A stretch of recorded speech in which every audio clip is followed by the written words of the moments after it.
전북지사 선거 초접전 사전투표율 35% 1위다 말씀드렸는데 정청래 대표는 전전긍긍입니다. 아마 다른 지역 그 민주당 후보들이 선전을 하느냐 마느냐에 관계없이 전라북도에서 정청래 민주당 지도부가 제명을 시켰던 현직 전라북도지사 김관영 무소속 후보가 당선이 되면 정청래 대표 본인은 물론이고 정청래 지도부가 큰 위기를 맞을 수밖에 없을 겁니다.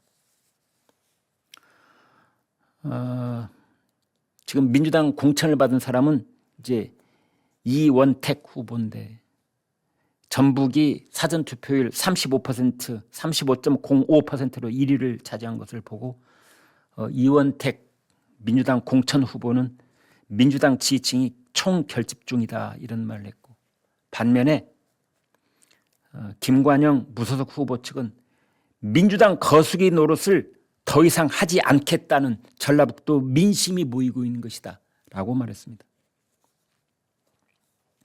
전라북도 사전투표율이 지난번 지방선거 때보다 무려 10.64%포인트가 늘었답니다. 여러분 잘 아시는 것처럼 김관영 무소속 후보 김관영 지금 전북지사죠. 대리비 지급 논란으로 제명이 됐는데 지금 뭐라고 하고 있느냐. 내가 당선이 되면 정청래는 사퇴하라. 지금 이렇게 말하고 있습니다. 여러분 간단하게 이렇게 보시면 됩니다. 지금 김관영 전북지사는 송영길 전 대표, 어쩌면 이재명 대통령까지 전부 다 우군으로 같이 동행하고 있는 느낌을 주는 반면에 민주당 공천을 받았다는 이원택 민주당 전라북도지사 후보는 오로지 정청래하고만 동행하는 느낌을 주고 있습니다. 그래서 전라북도 전북지사 선거는 김관영 대 이원택의 싸움이 아니라 김관영 대 정청래의 싸움이다. 그래서 김관영이 이기면 정청래는 물러나야 될 것이다.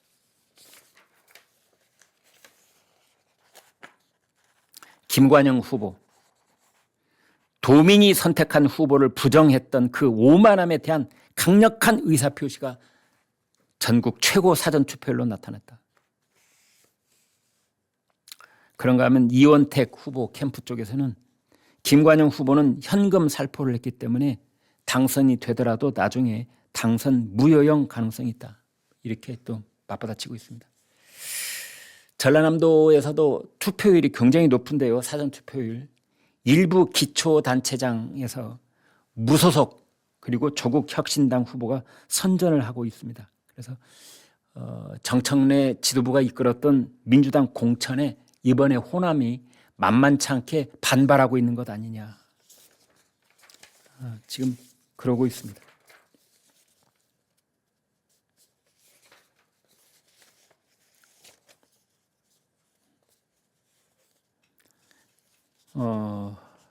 송영길 전 대표가 김관영 후보에게 민주당이 김관영 후보를 배제하고 전북에 당력을 집중하는 것은 모순이다.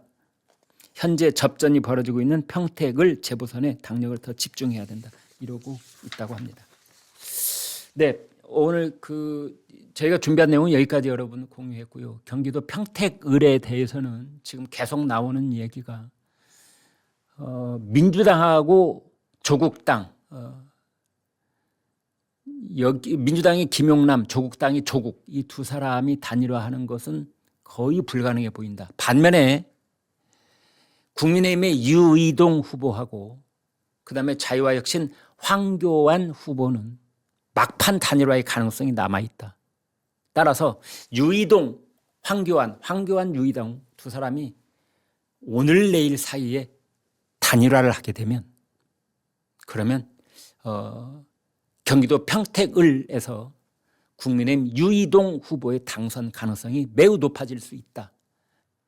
이재명 대 반 이재명의 선거 구도가 되고 있다. 민주당 쪽에서는 국정 성과를 강조하고 있지만 그러면서 이명박 박근혜 이제 두 전직 대통령이 지금 선거 유세에 적극 나서고 있는데 그것까지 견제를 하고 있는데 국민의힘 쪽에서는 현 정권의 오만함을 심판해야 된다. 지금 이렇게 말하고 있습니다. 정청래 민주당 대표 전라남도 구례를 갔는데요. 이번 선거는 민주당 출신 이재명 대통령에게 힘을 실어주는 선거다. 이 대통령을 지지하는 밀어주고 싶은 국민은 모두 투표장으로 나와서 기호 1번 민주당을 찍어달라 그랬습니다. 정청래 대표는 이명박 박근혜 전 대통령과 윤석열 전 대통령을 감옥 3인방이라고 했는데요. 글쎄요, 이런 것들이 어떻게 효과를 낳을지요.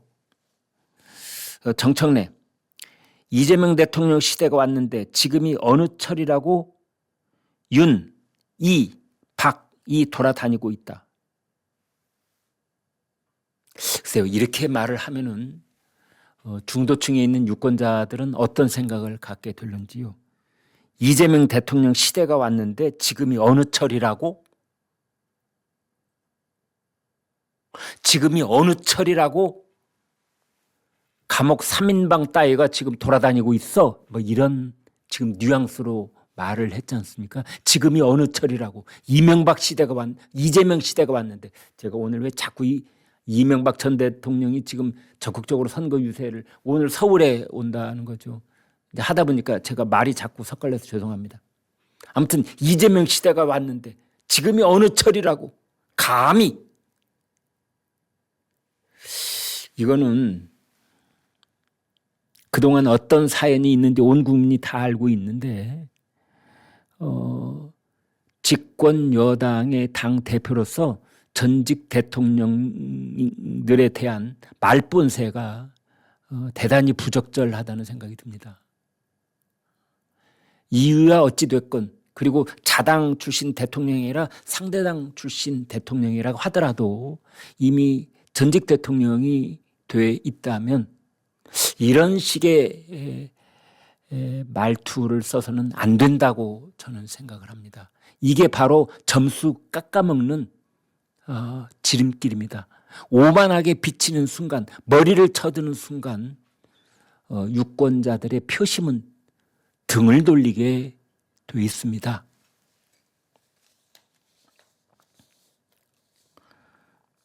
정청래, 이번 지방선거를 통해 내란의 잔불까지 완벽하게 제거해야 한다.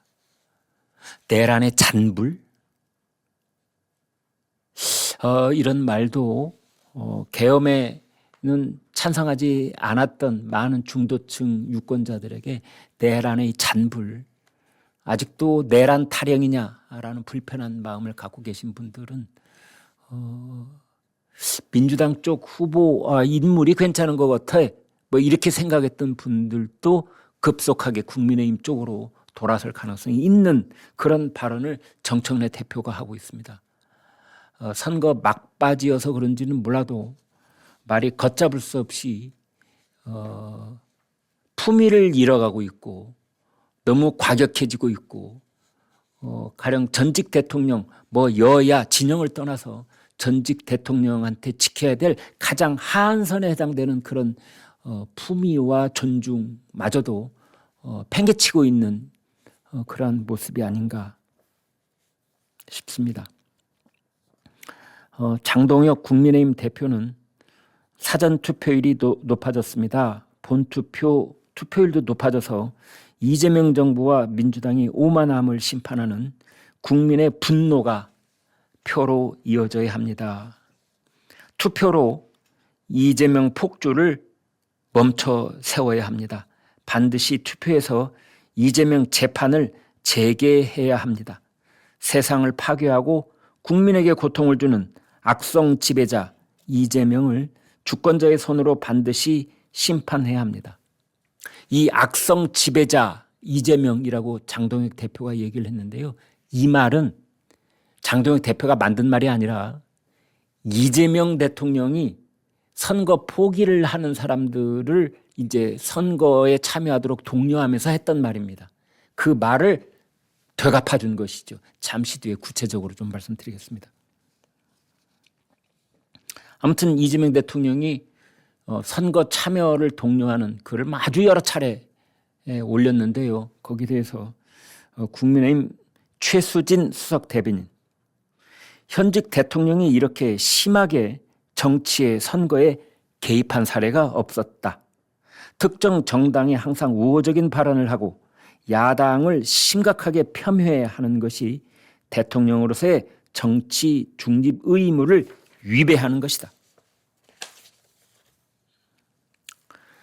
이재명 대통령이 투표 포기가 국민을 속이는 자들에게 기회를 주는 것이라고 얘기를 했는데, 국민을 속이는 자, 누구를 말하는 겁니까?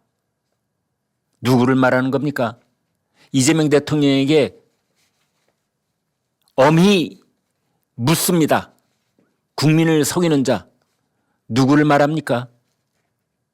그들에게 기회를 준다는 건 또 무슨 뜻입니까? 국민을 속이는 자, 그들에게 기회를 준다? 누구를 말하는 거죠?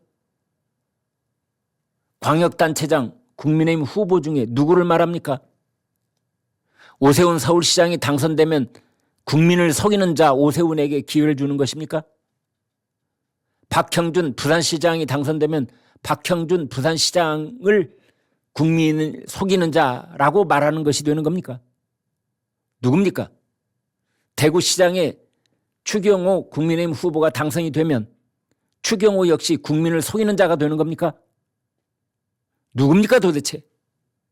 부산 북갑에서 무소속 한동훈 후보가 당선이 되면 한동훈이 이번에는 국민을 속이는 자가 되는 겁니까?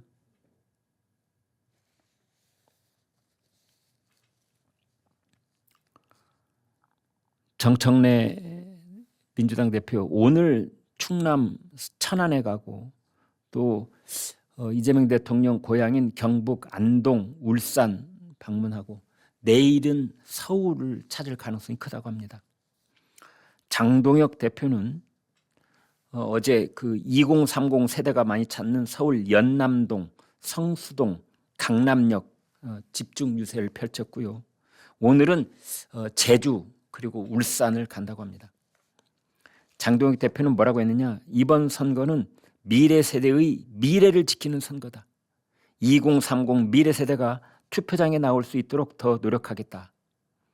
앞으로 남은 3일은 어제 기준으로 3일이고요. 오늘 기준으로 이제 이틀인 셈인데, 민주당과 이재명 심판하기로 마음먹은 유권자들을 투표장에 나오시게 하는 게 가장 중요한 전략이라고 말했습니다.